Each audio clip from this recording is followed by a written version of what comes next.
Hello and welcome to Charlie's Chats again.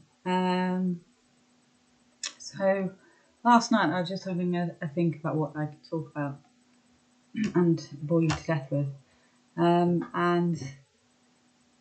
I was thinking about talking about FND, functional neurological disorder, and also non-epileptic attack disorder. But I thought I'll leave those for another time because I haven't really looked into functional neurological disorder, in all honesty. I mean, you're diagnosed with it. Well, I did. I received my diagnosis in a letter.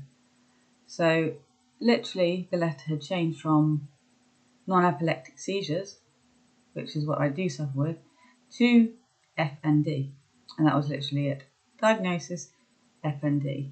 No follow-up appointment, nothing like that. Just on a letter, 3 letters, FND. And I thought, what's that? I haven't got a clue what that is. So, of course, like I said about Google, we all go to Google. I needed to go to Google. I needed to find out what it was. I mean, there are some swear words that can definitely fit in there, but I can't see the F being what I think it might be. So, anyway, could be neurotic disorder, effing neurotic, who knows? I'm trying to think of something else. Naked comes to mind, and so does dick. Effing naked dick. There, that's what I've got. I have effing naked dick. I'm really sorry. It's not contagious, honestly. But I googled it and I had a look, and I thought, okay, this makes sense. This makes sense. These symptoms, yeah, tick, tick, tick, tick, tick.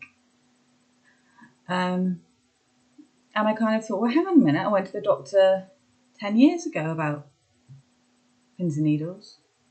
Pins and needles in hands, pins and needles in feet. And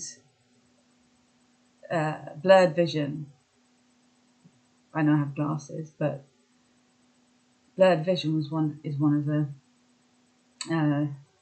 the symptoms.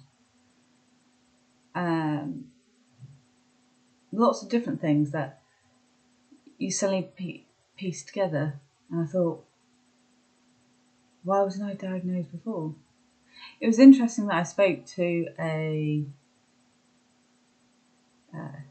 private therapist during lockdown, and I spoke to her recently for a couple of sessions and told her that I had been diagnosed with FND. And she said during one of the sessions I had an attack.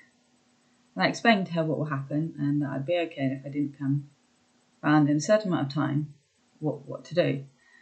So that happened, and afterwards she said, was that an attack? Because obviously she could only see part of me because it was virtual. And I said, well, yeah, that was.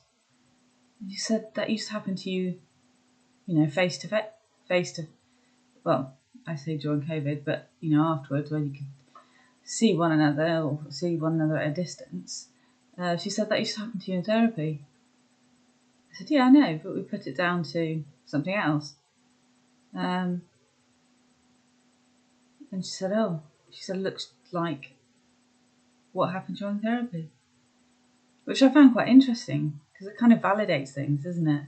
If you've got somebody else saying, well, actually, I recognise that in you. It doesn't feel like it's all in your head. And I think with any diagnosis, before you receive a diagnosis, you think, especially if you suffer from mental illness, you think, it's all in my head. Or the doctor's going to say, oh, it's in your head.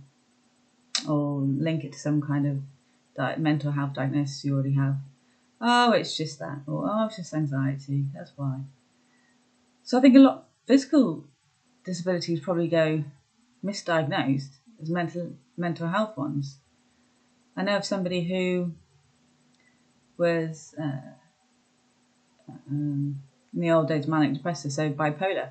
And he, obviously, when he was manic, he would come across as being, well, to me it was normal, to be honest, but his symptoms of mania, in the end, he sought the diagnosis for autism. And it turned out that at the age of 40, he is actually suffering from autism, not a manic episode. And it makes sense. Talking a lot, talking fast, not being able to sleep, not being able to sit still, but he is very restless, always full of energy. He's a Duracell bunny. He would talk at you. And it did mimic signs of a manic episode, or I've seen as a manic episode. So then to be diagnosed with autism, he then understood why he was experiencing, such strong sensory difficulties or challenges with social cues, and challenges with communication.